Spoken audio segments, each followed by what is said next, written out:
Baik, sebelumnya di sini saya mau minta maaf dulu kalau misalnya wajah saya nggak terlalu kelihatan sama Ibu, karena di sini, cahaya lampu kamar saya agak redup, jadi hasil videonya juga nggak terlalu bagus untuk di bagian wajah saya.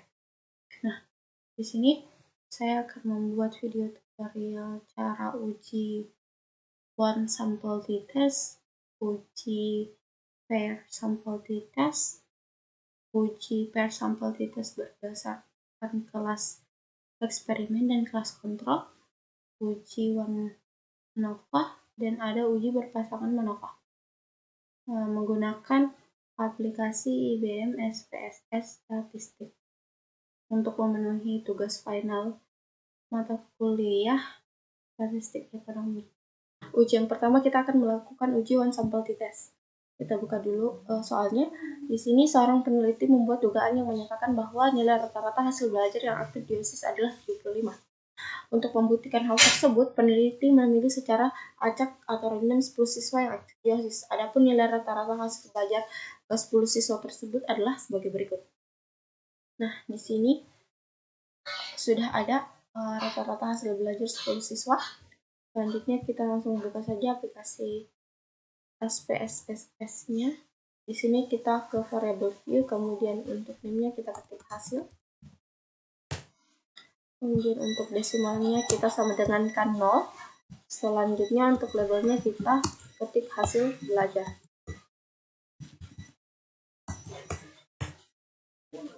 Baik, kita kembali ke data view. Kita copy dulu data yang ada di Excel.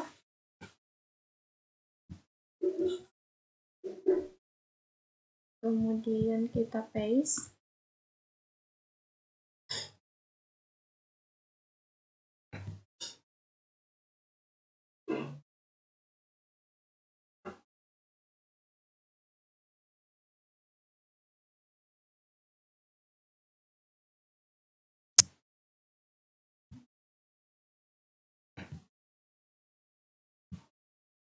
Oke, nah hasilnya sudah ada nilai-nilainya. Sebelumnya itu kita harus uji normalitas terlebih dahulu untuk mengetahui apakah data-data yang ada di sini sudah lama. Kita klik analyze, kemudian kita ke descriptive statistik, kita pilih explode, kita pindahkan hasil belajarnya ke dependent list, kemudian kita pilih plots, kita centang yang normality plots with test, kemudian kita klik continue, kemudian kita klik OK.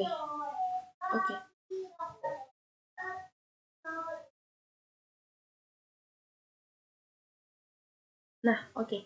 Di sini untuk test of normality-nya kita sudah dapat. Untuk nilai signifikannya itu di sini 0,200, berarti di sini sudah lebih besar dari 0,05 yang menandakan data yang diambil di sini sudah normal. Nah, selanjutnya kita langsung saja uji one sample t-test.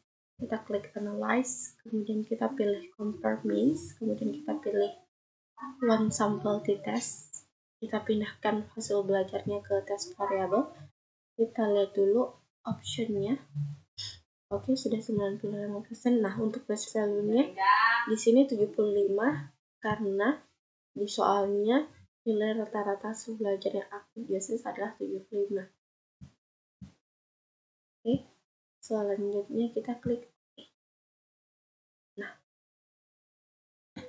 sini sudah ada untuk one sample testnya. Nah, di sini didapat untuk nilai signifikannya di two sidely 0,13. Nah, di sini sebelumnya saya jelaskan dulu hipotesisnya. Hipotesis yang pertama itu jika nilai signifikannya lebih kecil dari 0,05 berarti H0-nya ditolak dan HA-nya diterima. Nah, untuk yang kedua, jika nilai signifikannya itu lebih besar dari 0,05, maka H0-nya diterima, A-nya ditolak. Nah, di sini hasil nilai signifikannya di two side P, di sini 0,13, berarti di sini nilainya lebih kecil dari 0,05. Nah, yang berarti nilai rata-rata untuk siswa yang aktif di OSIS itu bukan 75. Baik, itu saja untuk one sampel t-testnya. Baik, selanjutnya kita akan mengerjakan uji pair sampel t-test. Kita buka dulu soalnya. Nah, di sini ada penelitian membahas mengenai perbedaan hasil belajar matematika pada data pretest dan posttest dari kelas 5 SD Negeri 2 Mario. Berikut datanya. Nah, selanjutnya kita buka SPSS-nya. Di sini yang pertama pretest, kemudian kedua posttest, enter, kemudian untuk desimalnya kita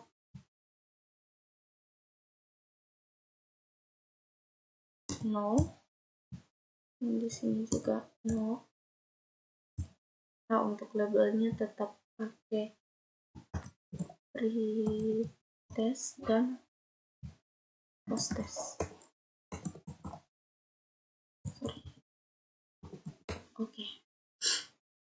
Selanjutnya kita ke data view. Kemudian kita copy dulu datanya. Copy. Kemudian kita paste ke data view. Oke.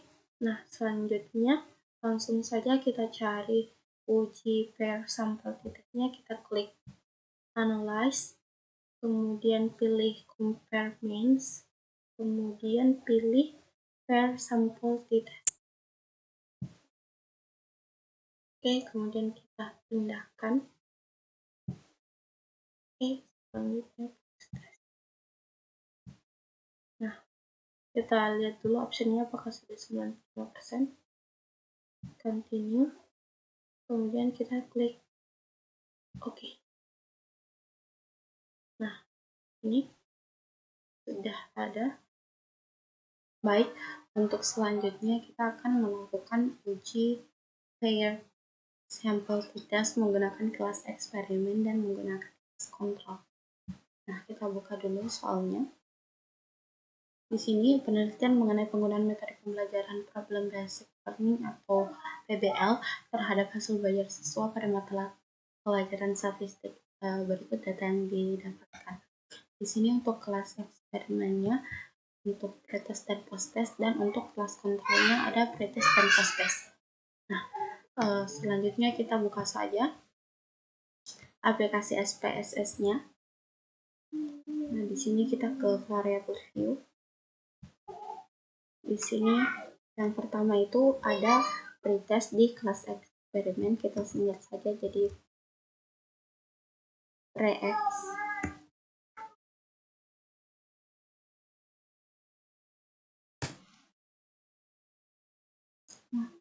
Nah, selanjutnya untuk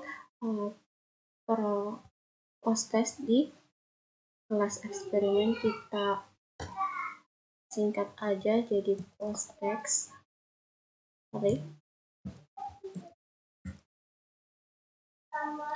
Enter. Kemudian untuk pretest di kelas kontrol kita singkat jadi precon. Kemudian untuk posttest di kelas kontrol kita singkat jadi postcon.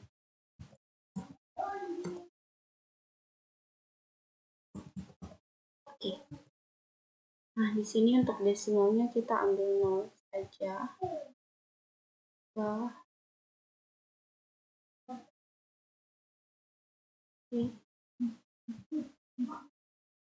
Di sini tetap langsung aja kita tetap pretext post text, kemudian pre-phone dan respond.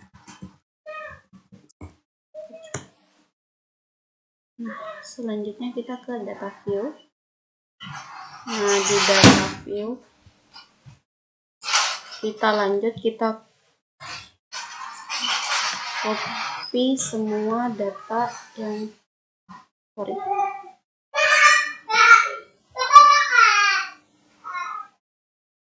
mohon maaf sebelumnya ya Bu, keponakan saya lagi main. Kita copy, kemudian kita paste.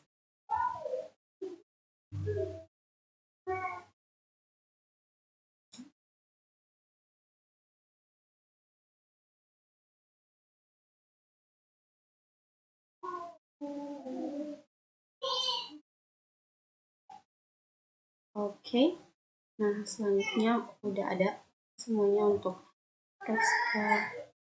pretest di kelas eksperimen, post-test di kelas eksperimen, pretest di kelas kontrol, dan post-test di kelas kontrol. Selanjutnya kita langsung saja cari uji pair sampel t-testnya. Kita klik analyze, kemudian kita pilih compare means, kemudian pilih pair sampel t-test.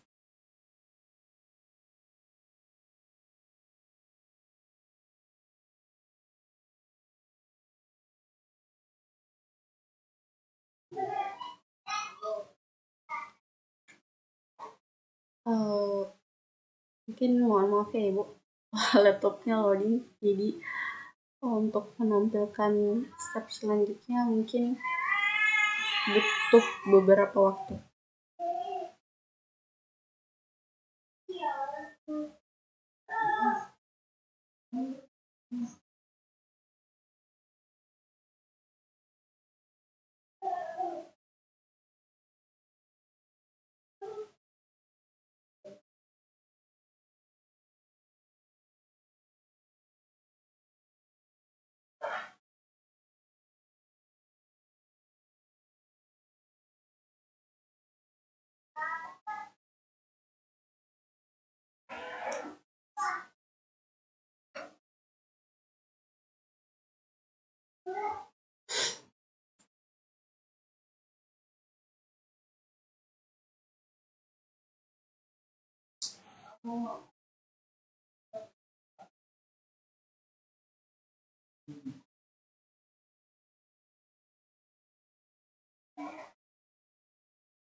Oke, selanjutnya kita pindahin dulu ke tab variable, kemudian post text-nya kita pindahin.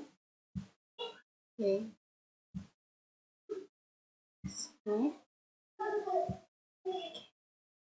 Kita lihat dulu optionnya apakah sudah 95. Oke, kita klik continue, kemudian kita langsung klik OK.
Nah, di sini sudah tampil per sampel t-testnya.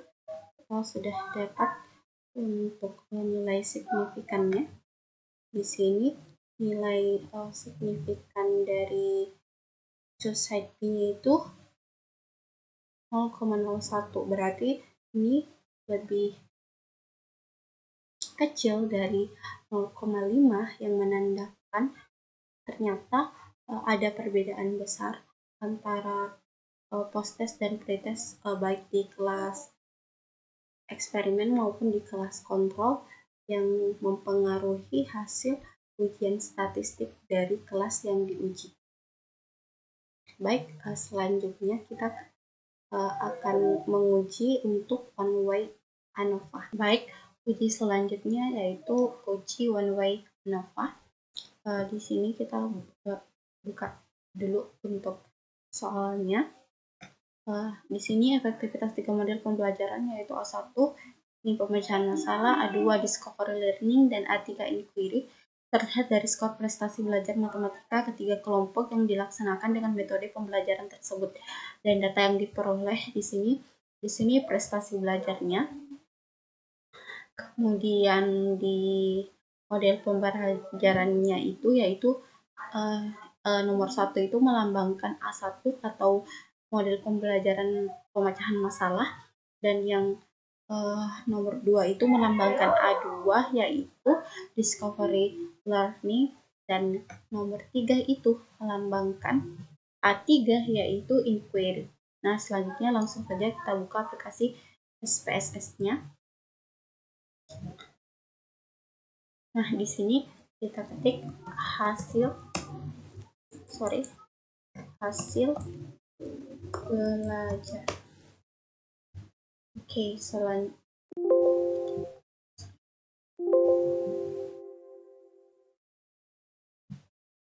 ini hasil belajar. Nggak bisa hasil ini. Sorry, ternyata nggak bisa pakai spasi ya. Oke, selanjutnya yaitu metode pembelajaran. Oke, nah untuk metode pembelajarannya di sini values-nya itu ada 3.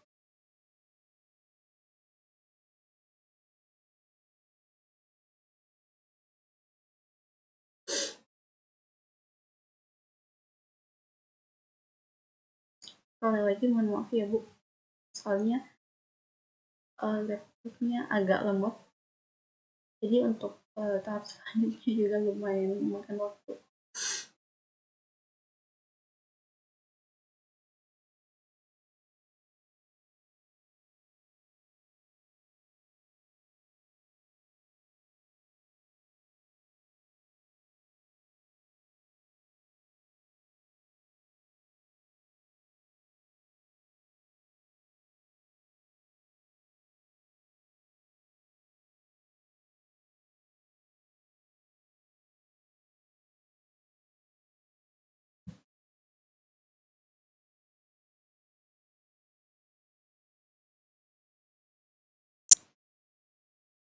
Di sini yang pertama itu kita pilih labelnya itu pemecahan masalah. Oke, kita tambah lagi. Kemudian yang kedua itu apa tadi? Yang kedua learning, discovery learning. Sorry, pencet. Kedua discovery learning. Lalu yang ketiga itu ada inquiry. Oke.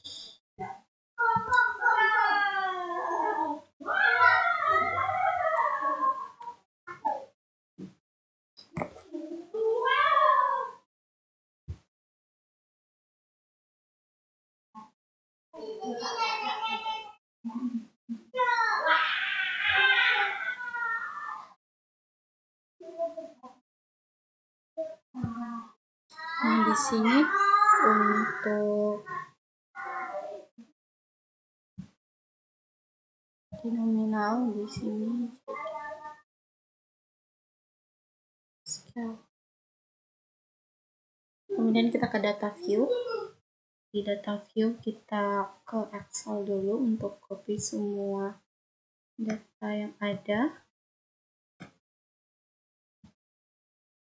Ini kita tarik.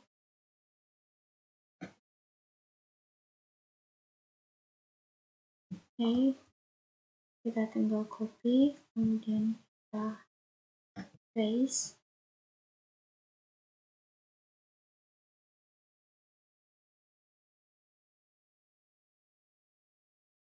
Oke, udah. Selanjutnya terlebih dahulu kita uji normalitas dulu dengan kita klik analyze, kemudian descriptive statistic, kemudian kita pilih explore. Selanjutnya kita pindahkan. Oke, kemudian kita pilih plots.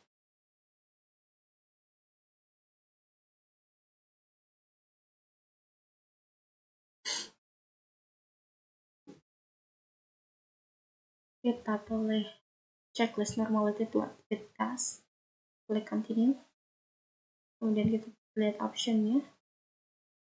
Oke, udah, kemudian kita tinggal klik OK.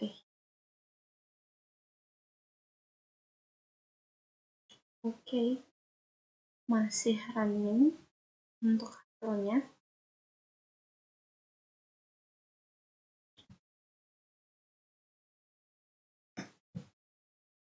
Kita tunggu dulu, soalnya ini masih pair sample effect yang udah kita kerja sebelumnya. Sini masih running semua.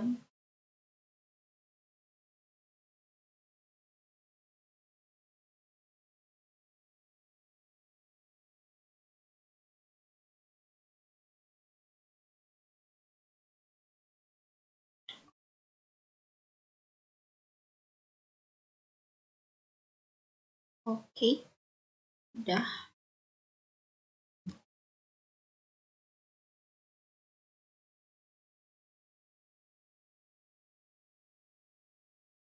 Oke, untuk tes normality-nya sudah ada. Selanjutnya kita langsung saja untuk buat uji ANOVA-nya, kita pilih analyze, kemudian kita pilih convergence, kemudian pilih one way ANOVA. Di sini kita pilih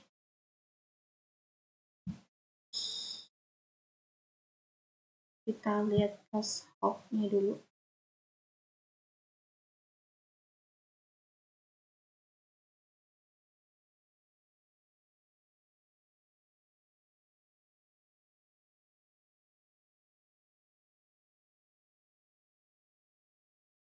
Oh sorry, di sini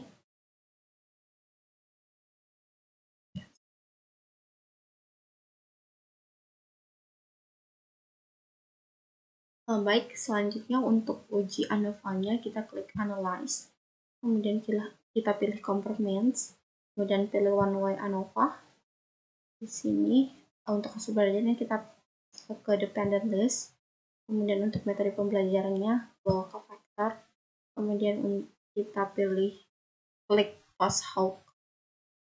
Nah, di post-hoc kita pilih key, kemudian kita pilih continue, kemudian untuk optionnya kita pilih descriptive sama homogeneity of variance test, kemudian kita klik continue, selanjutnya kita klik OK. Baik, di sini untuk hasil uji one way ANOVA-nya sudah ada. Di sini bisa kita lihat F2-nya itu sama dengan 5,727 dan nilai signifikannya itu sama dengan 0,08. Nah, di sini berarti nilai F-nya lebih besar dari nilai signifikannya, berarti hipotesisnya di sini H0-nya ditolak. Berarti menandakan ada perbedaan antara setiap metode pembelajaran, baik itu pemecahan masalah maupun discovery learning maupun metode pembelajaran inquiry. Baik, selanjutnya untuk uji terakhir kita akan menguji multivariate of MANOVA. Baik, selanjutnya untuk ujian terakhir yaitu uji multivariate of MANOVA. Kita lihat dulu soalnya. Di sini sebuah penelitian yang berjudul pengaruh pekerjaan orang tua terhadap nilai ujian matematika, fisika, dan biologi. Dan pekerjaan orang tuanya itu terdiri dari dokter, pekerja kantoran, dan petani. Nah, berikut data yang didapatkan. Ini sudah ada datanya. Langsung saja kita ke aplikasi SPSS-nya. Oke, kemudian di sini kita ke variable view. Kita ketik dulu di sini pekerjaan orang tua di sini maksudnya. Di sini kita lihat yang pertama itu mata pelajarannya matematika, fisika, biologi. Baik, langsung saja ini kita singkat saja ya, matematika. Sorry.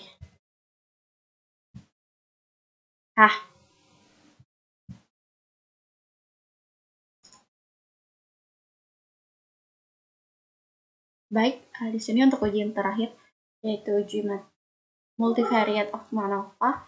Kita lihat dulu soalnya di aplikasi Excel. Di sini sebuah penelitian yang berjudul pengaruh pekerjaan orang tua terhadap nilai ujian matematika, fisika, dan biologi, dan pekerjaan orang tua di sini terdiri dari dokter, pekerja kantoran, dan petani. Berikut data yang didapatkan. Di sini sudah ada datanya. Di sini ada 25 sampel data. Langsung saja kita ke aplikasi SPSS-nya. Di sini yang pertama di sini pekerjaan yang dimaksud di sini pekerjaan orang tua.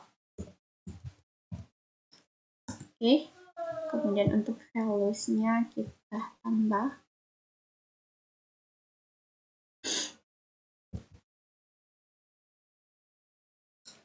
Nah, sekali lagi saya mohon maaf ya Ibu, soalnya laptop saya agak lemot, jadi untuk ke step selanjutnya juga mungkin agak lemot. Sini kita klik tanda tambah.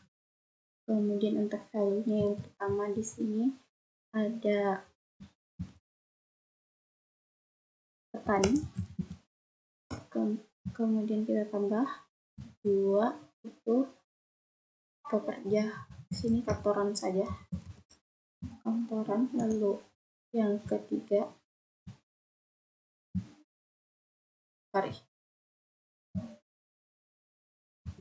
ada dokter. Oke, kemudian kita klik oke. Nah, pertama ada matematika, kita matematika, fisika, dan biologi. Nah, untuk labelnya kita samain saja, yaitu pekerjaan. Di sini matematika, fisika, biologi. Oke.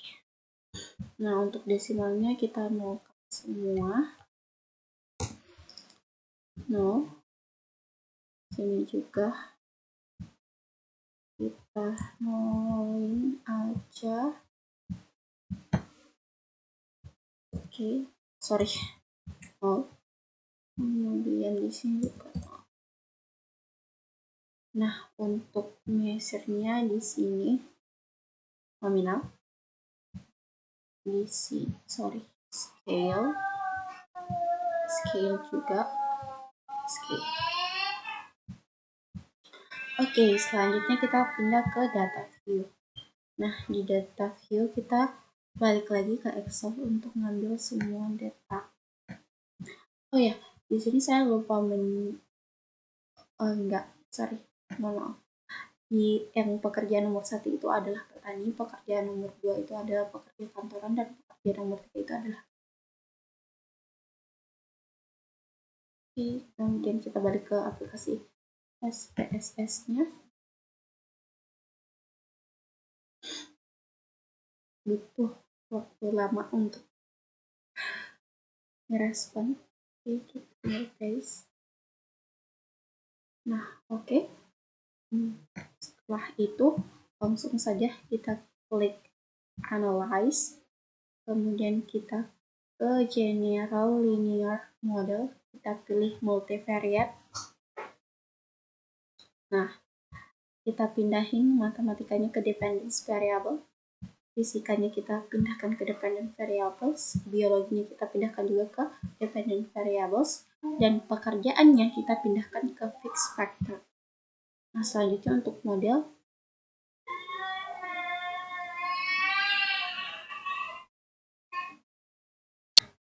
oke, kita pilih full factorial, kita klik continue. Kemudian untuk post hoc-nya kita pindahin factornya ke post hoc test 4. Kemudian kita pilih Bonferroni dan kemudian pilih Howell.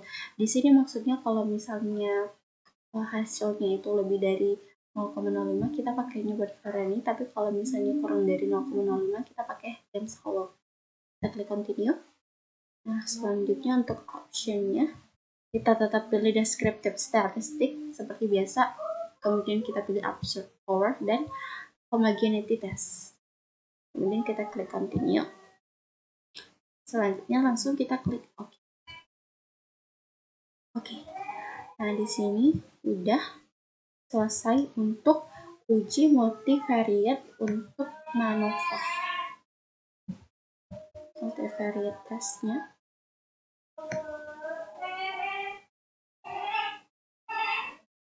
Nah, di sini sudah ada hasilnya.